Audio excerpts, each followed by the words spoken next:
¿Qué pasa, YouTube? How's it going, everybody? So, of course, I'm having difficulties recording because it wouldn't be normal for me to make a video without something going wrong. That's not me complaining. That's just I kind of funny. I find it kind of funny at this point. Let me English correctly. That I've been doing this for so long and I'm still having issues, even though the audio was recording. I checked it. The volume level was moving, and for some reason, after I stopped recording, I checked the hand-broken version of it, checked the original version, both didn't have audio, so unfortunately this is going to be post-narrated. I hope you guys do not mind, and you still enjoy the battle. Now, if you may have missed my playoff match for the UCL Season 2, a link to that will be down in the description. If it's not there, there will definitely be one at the end of the video. There may be both. I don't know. Just, yeah, check that match out. It was a really good match, and we are in the finals. There's one more W for the Durham Druddigons to hopefully be the Season 2 United Championship League champions. So that'd be pretty awesome. I have like a really cool idea for like a drawing I want to get hopefully done. If I am able to win, Ellis and I are ready. We're ready for Miguel. So that'll either be up this Saturday or next Saturday, because my son is actually due sometime this week. So yeah, depending on how all that goes, the finals match will either be up Saturday or Sunday. But we're not here for that. You guys are here for the VPL match. We are facing Mad Junk Boy, the coach of the bearded Beheeyems. From this matchup, I really do not think we have a good matchup, honestly. Dragolgi, Excelgor, Rotom, Mo, Ment, and Keldeo if I lose Latios or Slowbro.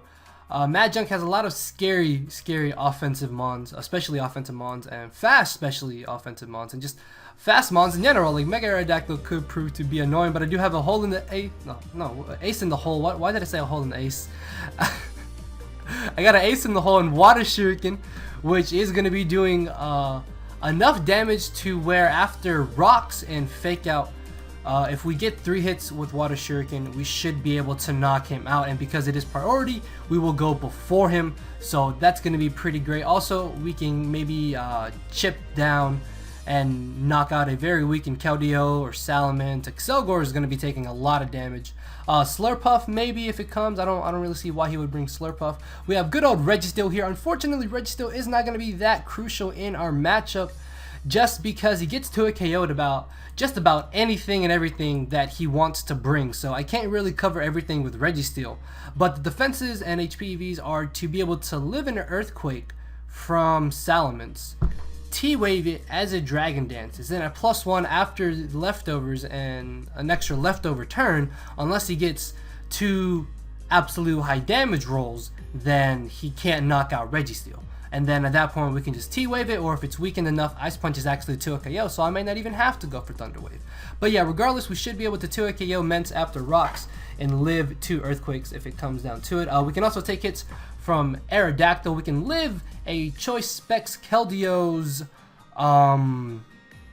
Secret Sword, so that's pretty great. We have Remy the Raichu making his debut. We have enough speed to outspeed Salamence, if I'm not mistaken. If it gets up to +1, we can just hit and Power Ice it. We have Encore, so I can maybe Encore something like Salamence. If I predict it to Dragon Dance, I can maybe Encore Mew. Mew is actually going to be a pretty big issue going into this battle, just because I don't exactly have anything to one-hit KO it. Although if it is specially defensive, Fake Out plus Return does about 70% to Mew. So if I'm able to weaken it or maybe status it with Toxic from Combustion here. The reason why I don't have Focus Blast is because I really don't expect them to bring Keldeo, just because I do have a hard counter in Slowking. The reason why I have Slowking is because obviously because of Keldeo, and the reason why I'm Assault Vest is because of Excelgor. Excelgor is actually pretty scary if he brings it paired up with the right mon. So Toxic is to maybe Toxic Keldeo on the switch in. I can Toxic Aerodactyl. HPS is already doing about 40 to 50%, which is really great. So if I can get up to +2 speed late game, I should be able to win with Combustion, and I can hopefully chip things down with Water Shuriken and Fake Out from Lopunny, and then Scarf Raichu can also kind of pick things away. Slowking is more of just a pivot mon in this match. I really don't expect them to bring Magmortar. I don't really see why he would bring Magmortar.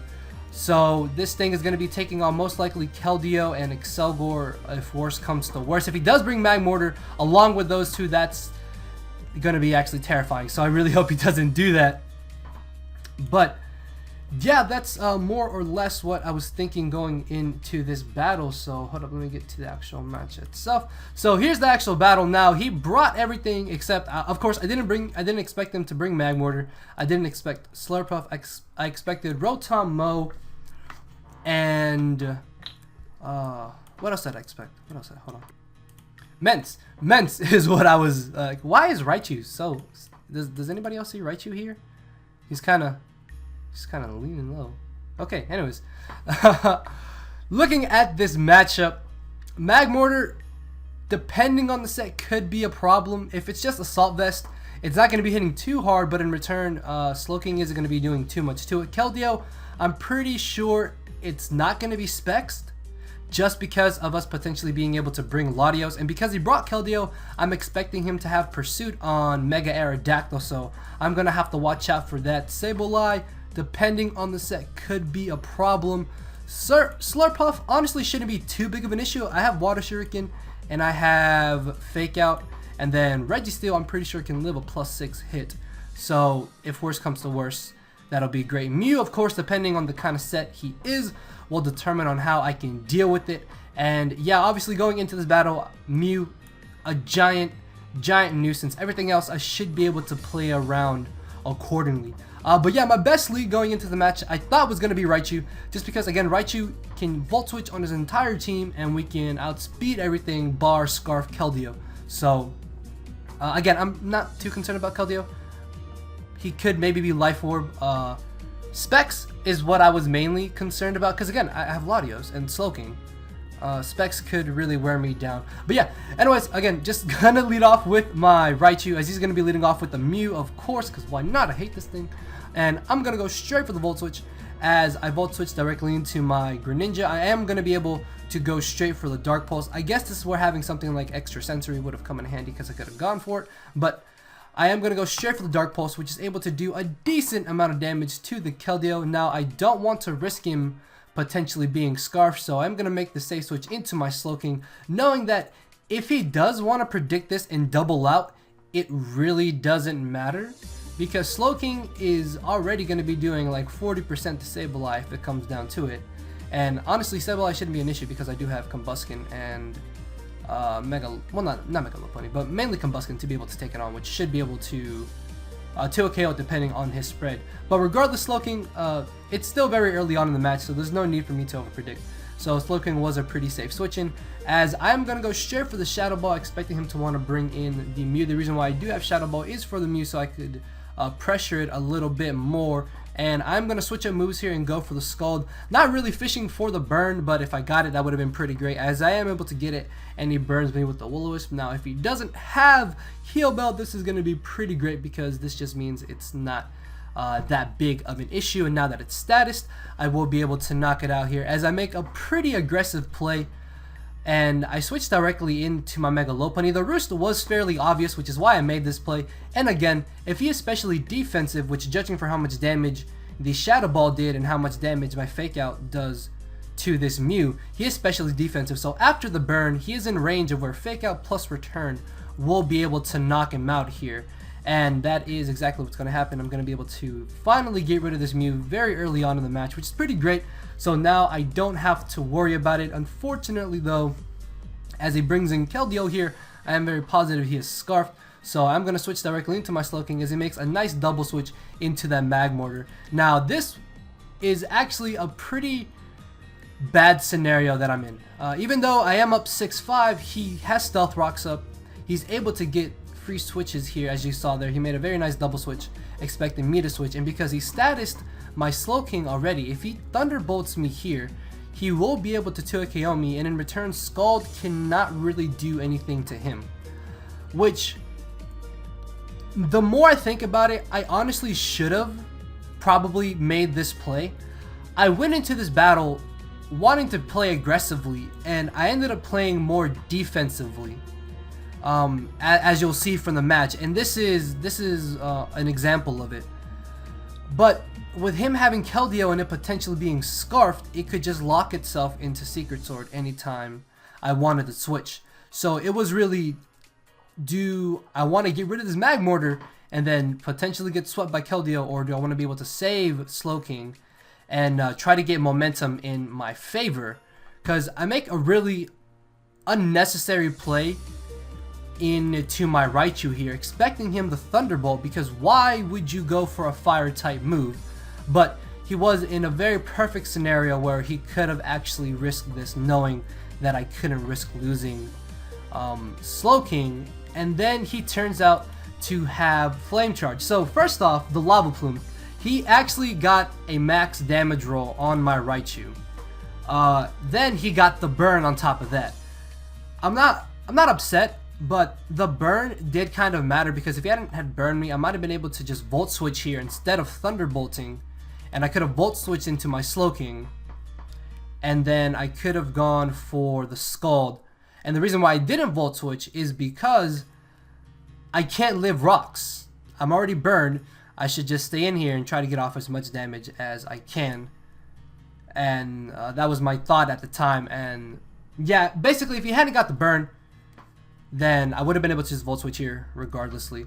And I really thought about it. Like, I think I sat there for like a minute, the whole like minute and a half, just really thinking about it. Like, do I want to Volt Switch or want to T-Bolt? And ultimately I was just like, I'm taking too much time. I'm just going to Thunderbolt. And just, yeah, he turns out to have Flame Charge, which just makes this thing an even bigger issue.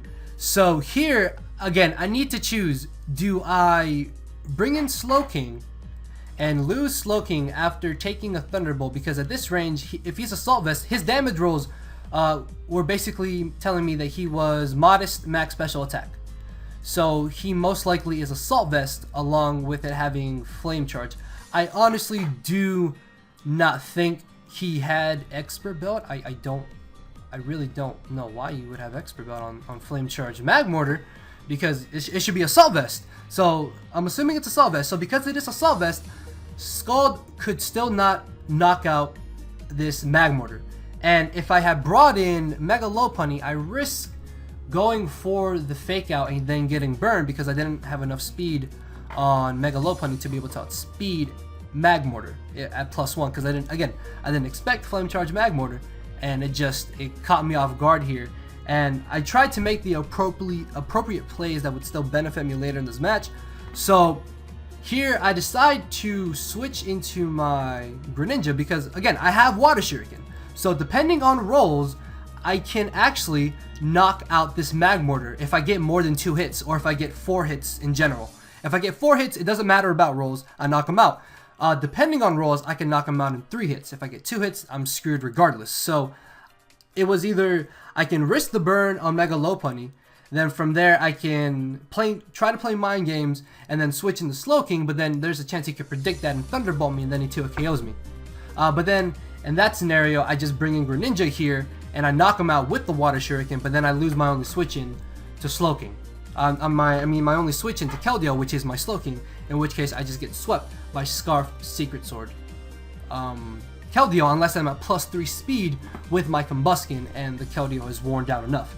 So ultimately, what gave me better odds in winning in this scenario, at least I think, is bringing in Greninja, because this way I don't risk the burn on my Mega Lopunny.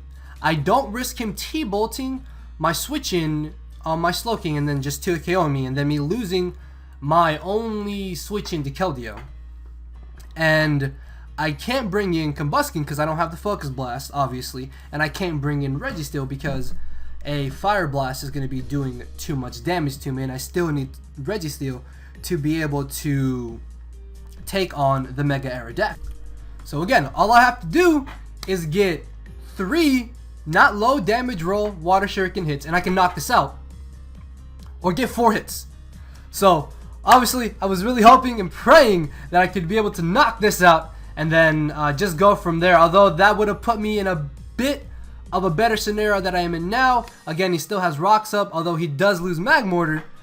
He can still apply pressure with Keldeo and with Mega Aerodactyl. So I go for the Water Shuriken. First one hits. Second one hits. I do 22% each time. So, unless those were really low damage rolls and I can get absolute max damage on this one, or I hit a fourth one, then I can knock this out. So it all really comes down to whether or not I can get a high damage roll or hit 4, or if I get a little bit lucky and I can make up for him burning me and getting a high damage roll on my Raichu, I can knock him out. So I hit him with the third one. He lives, and he's gonna be able to knock me out with the Thunderbolt. As I bring in Lopunny, the thought of returning here crossed my mind, and I guess I should have really done it. If I had gone for the return here, I would have been able to knock out this Keldeo, and then that would have put me in a bit of a better scenario, because I can play a little bit more risky with Slowking. Unfortunately though, I do just end up going for the fake out, which I'm still in a bad scenario basically, as I bring in Slowking. If he really wanted to here, he could have stayed in here and gone for 2 Sacred Swords, as I do actually end up going for the Scald. I did think about maybe pulling a double switch there, but I felt that was a little bit unnecessary, as in comes the Aerodactyl. I thought he was going to have Pursuit, but he does not, as he reveals to have the Crunch. Now, here is another pretty important turn, I guess, because with this EV spread that I'm running on Registeel, I can take 2 Earthquakes from a max attack Jolly Mega Aerodactyl, depending on rolls. If he doesn't get 2 high damage rolls, I can live 2 EQs, and I can then either just T-Wave him or get a Brox and T-Wave, was my plan basically. Because the main reason why I wanted to get a Brox at this point in the battle was because I can still win with Combusken. Keldeo is very low and gets knocked out by my fake out. I can 2-hit KO Sableye because I can Toxic it, predicting it to recover, and then Fire Blast already does about 50% if I'm not mistaken, or almost 50%, mid to high roll. Yeah, it's about 50% min. Well, the roll, you get what I'm trying to say. I can 2-hit KO Sableye, but if I remember the rolls correctly, I should be able to 2-hit KO Sableye, and then just pressure and beat it 1v1, and then Slurpuff, I can get off enough damage onto it to where I can then just revenge kill it with my Lopunny. So that was basically the plan at this point in the battle, because I can still win. I can still win as long as I don't get unlucky, basically. So first off, I'm gonna get a Brox, because if he did want to go for taunt, I don't want to reveal which status move I have, because that could potentially help me later in this battle. And 2, I thought that he would probably switch directly into Keldeo just to be able to pressure me and force me out. And again, as long as he doesn't get 2 high damage rolls with the EQ, it's okay. So basically things are in my favor. Things are okay. I can Earthquake here and literally not have to worry about anything. And then I can just T-Wave him next turn if he doesn't taunt me. If he does taunt me, then the game plan changes, and I'll explain to you guys from that turn on what happens. But he does EQ, and he does about 43%. That's fine. It's okay. It's a little annoying because that's actually absolute max damage.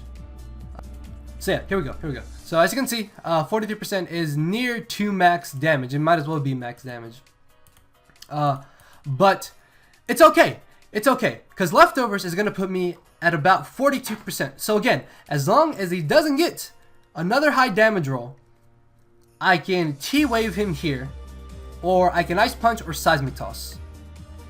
I'm pretty sure T-Wave is my best move to go for, because this just means I can outspeed it with Slowking, and I can outspeed it with Mega Lopunny. So I can T-Wave it here, because he didn't go for the taunt already, so I know, and I'm very positive he's going to risk going for another Earthquake. So he's going to go for it, and he knocks me out. So got a little bit unlucky there, and yeah, that's basically the battle. There's nothing I can do against Aerodactyl at this point. The rolls on Raichu and the burn did kind of suck, because I would have been able to deal with Magmortar regardless. And then the 2 high damage rolls on Registeel, just, yeah. I mean, it's part of the game. I'm not upset.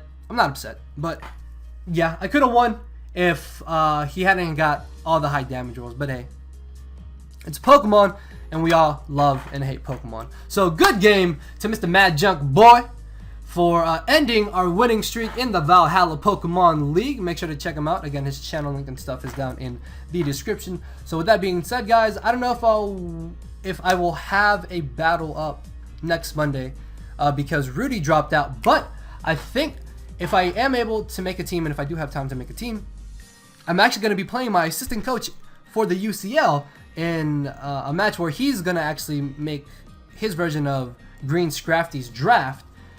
And I'm gonna make my team expecting what, thinking about what he may bring, and it's basically gonna be a regular league battle, except I'm facing my assistant coach in the UCL, just because he's good friends with the person who made the VPL. So yeah, if I do upload next week, then it'll be that. If not, then the final week will be the week after next. So yeah, guys, many things to come in November. I don't want to spoil anything for you guys.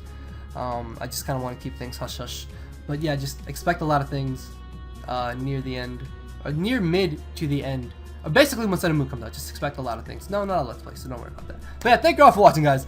Later, everybody. I'm crying a lot, just causing me to show no emotion. But when I said I cared, I wasn't joking. But I guess it's too late for me to become broken. For now, I'm living with no more pain, tears, or hoping. I'm just coasting. Yeah, I said I'm coasting. No more pain, tears, and hoping. For real. It's too late for me.